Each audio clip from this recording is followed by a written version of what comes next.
위대한 과학자로 알려진 아인슈타인. 하지만 그의 개인사는 엄청난 반전이 숨겨져 있습니다.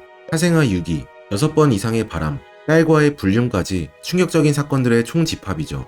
아인슈타인은 불륜에 대해 이렇게 말했습니다. 남자는 천성적으로 일부일처제가 맞지 않다. 나랑 내 아내랑 셋이서 함께 살자. 사람은 자신이 좋아하는 일을 해야 한다. 사랑에 빠진 게 죄는 아니잖아. 지적 발전. 아인슈타인은 1879년 독일 어느 유대인 가정에서 태어났습니다. 아인슈타인의 끔찍한 기행은 유년 시절부터 시작되었는데요. 그는 겉으로 보면 조용한 아이였는데 한번 분노하면 갑자기 악마로 돌변했죠.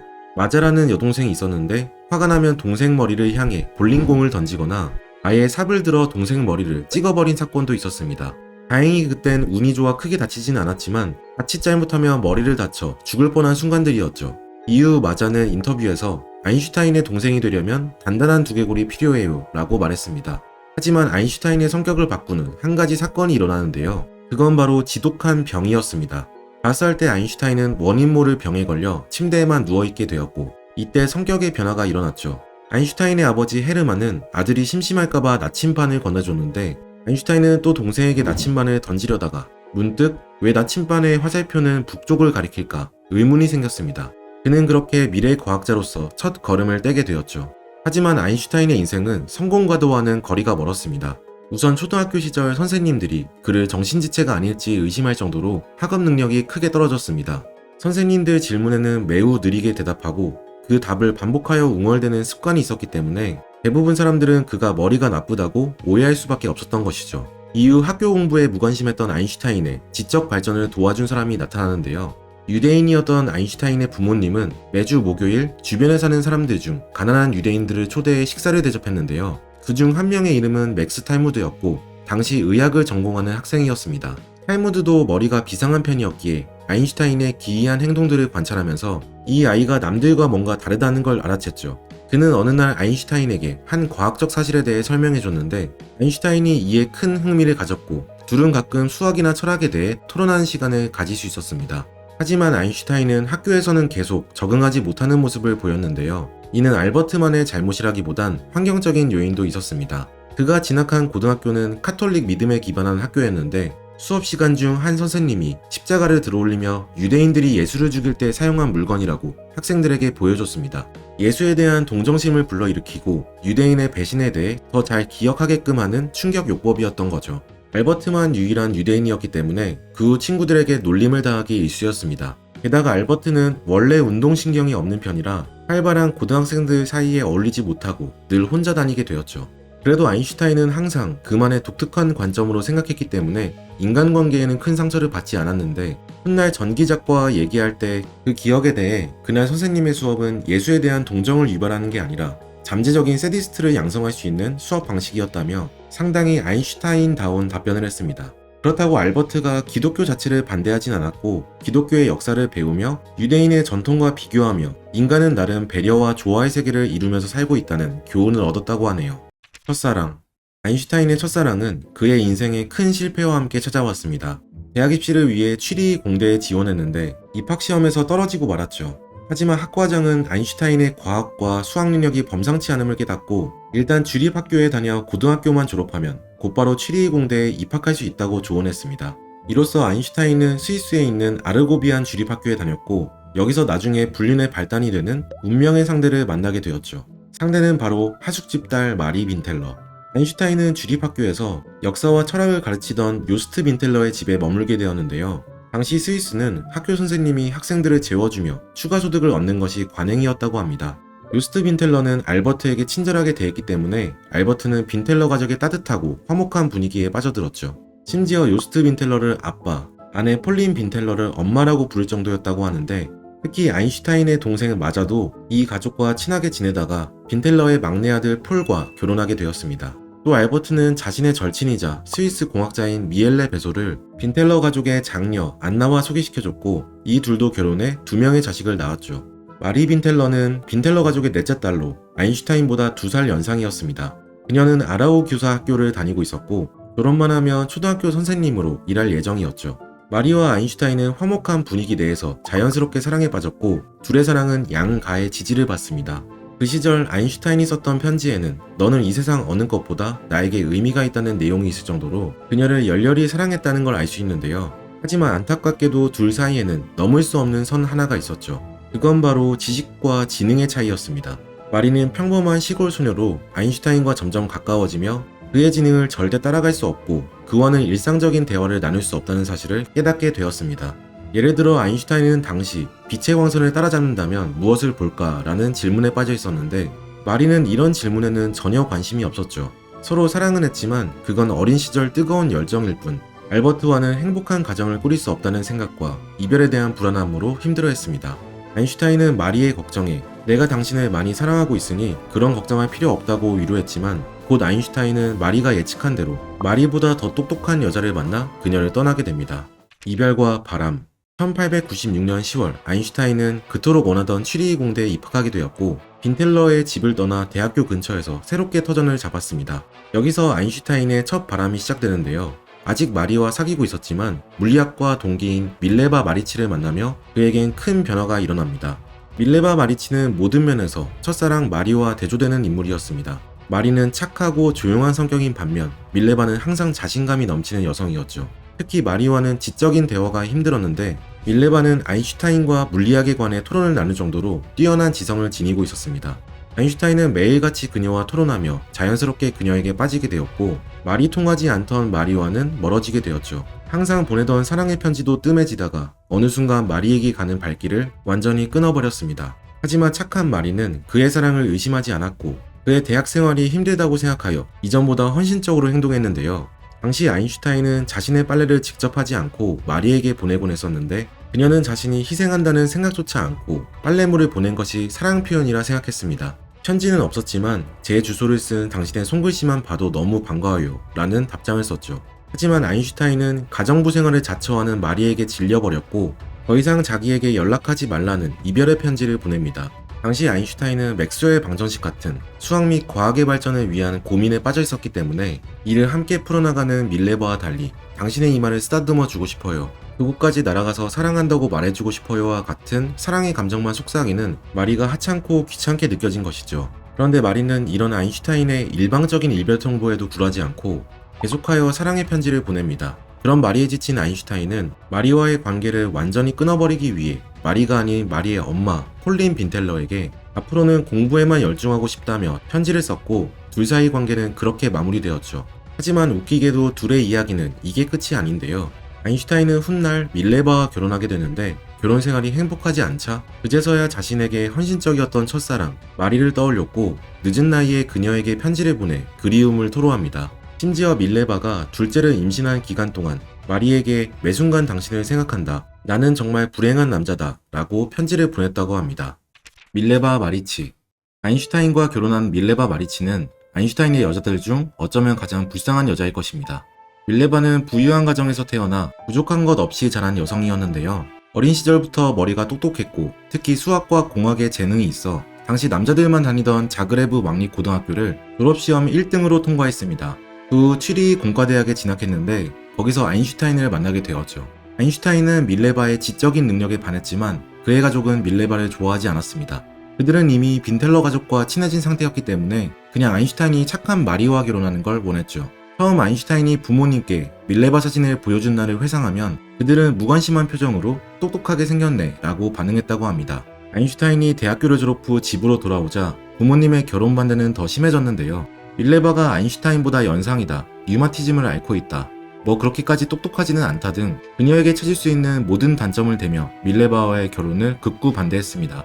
부모님은 나중에 울면서까지 아인슈타인에게 애원했다고 하는데요. 하지만 아인슈타인은 밀레바와 헤어질 수 없었기에 부모님으로부터 독립해서 밀레바와 함께 다시 취리히로 돌아갑니다. 그곳에서 평범한 선생님으로 일하며 스위스 국적을 취득하죠. 휴일을 틈타 둘은 코모우스로 여행을 떠나는데 이때 밀레바가 임신을 하게 됩니다. 아인슈타인은 미칠 듯 기뻐했습니다. 밀레바에게 나는 너를 절대 버리지 않을 거야 라고 말했고 둘은 자식이 생기면 부모님의 결혼 반대도 해결할 수 있을 것이라 희망찬 대화를 이어나갔죠. 한편 밀레바는 임신한 상태로 졸업시험을 치렀는데 낙제하는 사건이 생깁니다. 크게 실망한 밀레바는 과학자로서의 꿈을 포기하고 부모님이 계신 세르비아로 돌아가 버렸고 거기서 딸을 출산합니다. 밀레바와 별거 중인 아인슈타인은 더 책임감 있는 가장이 되기 위해 개인과의 공고를 붙이고 소득을 높이려 했지만 강사로서의 재능은 없었는지 큰 돈을 벌지는 못하죠. 어느 날 갑자기 밀레바가 아인슈타인이 있는 취리로 찾아오는데 그녀의 옆에는 딸이 없었습니다. 정확하진 않지만 세간에서는 딸이 태어난 지 얼마 되지 않아 죽은 걸로 추측하는데요. 밀레바는 이에 몹시 상처받았고 아인슈타인에게 위로받기를 원했으나 공감 능력이 부족했던 아인슈타인은 친구들과 놀기 바빴습니다. 절망 속에 살고 있던 밀레바에게 자기는 지금 너무 행복하다며 지금 당장 여행을 가지 못해 아쉽긴 하지만 그래도 나중에는 꼭 가자와 같은 철없는 편지를 쓰기도 했죠. 결혼과 논문. 밀레바와 아인슈타인은 이렇게 아슬아슬한 연인관계를 유지하다가 아버지 헤르만이 죽기 직전 결혼을 허락받아 1903년에 결혼할 수 있었습니다. 양측 어떤 가족들도 참석하지 않은 축복받지 못한 결혼식이었죠. 시작부터 엉클어진 둘의 결혼은 이후에도 행복하지 못했는데요. 특히 과학자로서의 꿈이 깨진 밀레바가 점점 어두워져만 갔고 이에 아인슈타인은 결혼 생활이 자신의 의무처럼 느껴져만 갔습니다.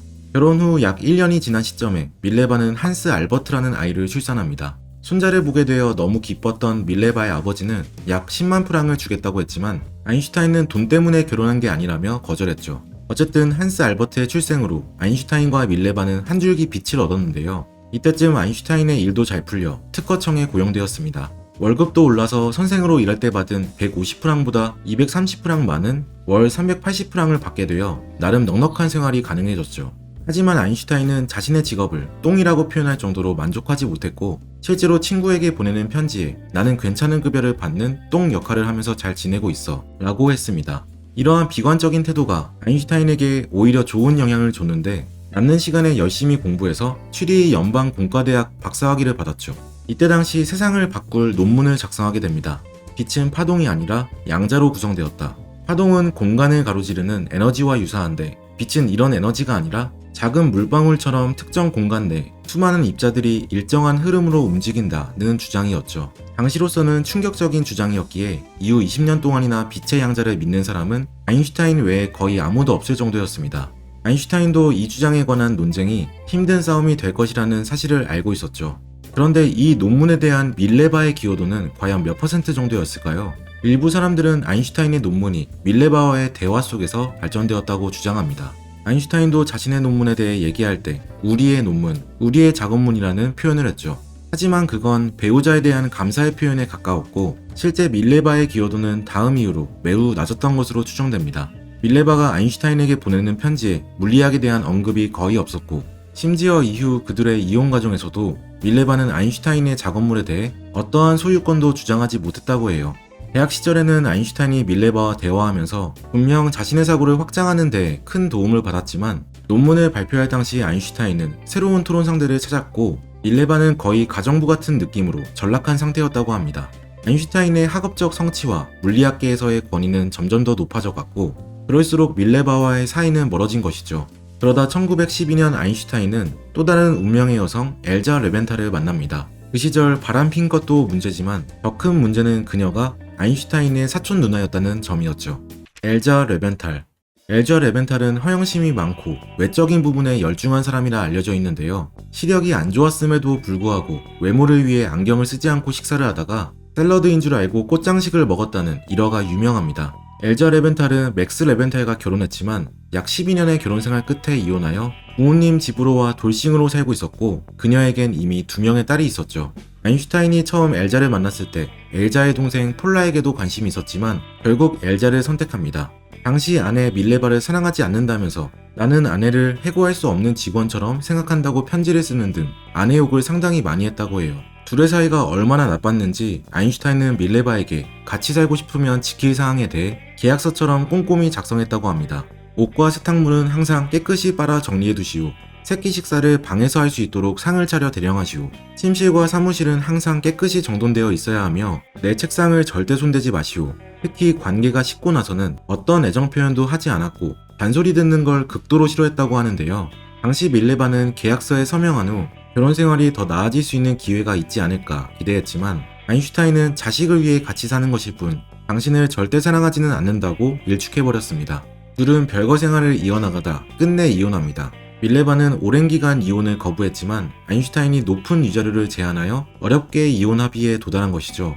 위자료는 자신이 곧 받을 노벨상 상금 전액이었다고 하는데 아인슈타인은 아직 수상 확정된 상태가 아니었음에도 자신이 받을 것이라는 걸 확신하고 있었다고 합니다. 금지된 사랑. 아인슈타인은 이혼 후에 더 승승장구하는 과학자가 되었습니다. 자신의 중력 이론을 바탕으로 태양이 별빛을 얼마나 강하게 굴절시키는지 측정하여 세계적인 관심을 받아 그는 하루아침에 스타가 되었습니다. 이 외에 더 많은 과학적 발견이 있었지만 그가 유대인이라는 점 때문에 독일 민족주의 학자들이 유대인의 과학은 믿을 수 없다며 검증을 거부했다고 해요. 밀레바와 이혼 후 4개월 뒤 아인슈타인은 내연녀였던 엘자 르벤탈과 재혼했습니다. 이제 무난한 결혼 생활을 하는가 싶었지만 이번에는 엘자의 첫째 딸 일세가 문제였죠. 일세는 22살로 아인슈타인의 비서로 일하고 있었습니다. 아인슈타인은 엘자와 결혼 생활 도중 일세에게도 사랑 고백을 했는데 이에 대한 일세의 답장 편지에 아인슈타인이 우리 엄마보다 나랑 결혼하는 게 낫지 않을까? 내가 더 어리니까 아이도 낳을 수 있고 라며 심각하게 고민한 흔적이 있죠. 하지만 일세는 양심적으로 양아버지를 사랑할 수는 없다 판단했습니다. 그런데 또 신기한 점은 일세가 나중에 아인슈타인의 정기 작가 루돌프 케이저와 결혼했다고 해요. 아인슈타인의 엘자와의 결혼 생활은 첫 결혼이었던 밀레바와는 전혀 달랐습니다. 밀레바와는 지적인 대화가 가능했지만 엘자는 아인슈타인의 일에 전혀 관심이 없는 대신 그를 생활적으로 돌봐주는 모성애에 가까웠죠. 요리를 매우 잘했고 아인슈타인의 돈을 관리하거나 모든 집안일을 담당했다고 해요. 하지만 엘자는 허영심이 많았기에 아인슈타인의 유명세를 좋아하여 자신의 남편이 아인슈타인임을 온 동네에 자랑하고 다녔습니다. 이렇게라도 둘은 서로 보완하는 듯 했지만 아인슈타인은 곧 다른 사람과 바람을 피우죠. 상대는 23살의 어린 개인 비서 베티 뉴먼이었습니다. 그런데 엘자는 남편의 바람을 심각히 여기지 않고 그냥 받아들였다고 해요. 애초에 엘자 스스로도 아인슈타인의 불륜 상대였고 이미 그의 바람길을 알고도 결혼한 것이었죠. 게다가 본인은 결혼으로 부와 명예를 얻었기 때문에 그 정도 잘못은 충분히 눈 감아줄 수 있다고 생각했습니다. 실제로 엘자는 병으로 죽을 때까지 그의 곁을 지켰습니다. 쓸쓸한 최후.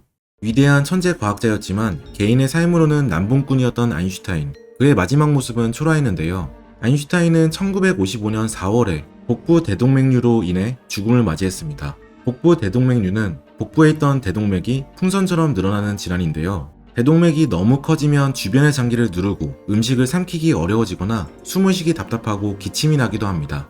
아인슈타인은 1948년 치료를 받아 나은 적이 있지만 재발했을 때 수술을 거부했다고 해요. 내가 원하는 때에 가고 싶다. 인공적으로 생명을 연장하는 건 의미가 없다. 내일은 끝났고 이제 떠나야 할 시간이다. 참고로 아인슈타인은 애연가였기 때문에 많은 의사들이 복부 대동맥류의 주 원인은 흡연일 것이라 추정했습니다. 죽을 때까지 위대한 과학자로 이름을 날렸지만 그의 과정은 완전히 파탄난 상태였습니다. 밀레바와의 첫째 딸은 사라진 상태, 둘째 아들과 사이는 틀어졌고 막내 아들은 조현병을 앓고 있었는데 두 번째 아내인 엘자와 엘자의 딸 일세는 이미 병으로 세상을 떠난 뒤였죠. 아인슈타인이 1955년 4월에 생을 마감할 때 그의 연구실 칠판에는 아무 결과도 도출되지 않는 공식들만 가득 적혀 있었다. 이렇게 아인슈타인을 과학 업적보다는 개인사 관점으로 살펴봤는데요. 책 불확실성의 시대는 각 시대마다 유명했던 과학자들의 개인사를 조명하고 이로 인해 과학이 어떻게 발전하는지 흥미롭게 엮어 설명하고 있습니다. 단순 과학자들의 성과 나열이 아닌 그들이 진짜 어떤 삶을 살았고 그것이 과학 발전에 어떤 영향을 끼쳤는지 알고 싶은 분들께 추천드릴게요. 지금까지 책트폭행이었습니다. 오늘 함께 읽은 책 불확실성의 시대, 저자 토비아스 휘터.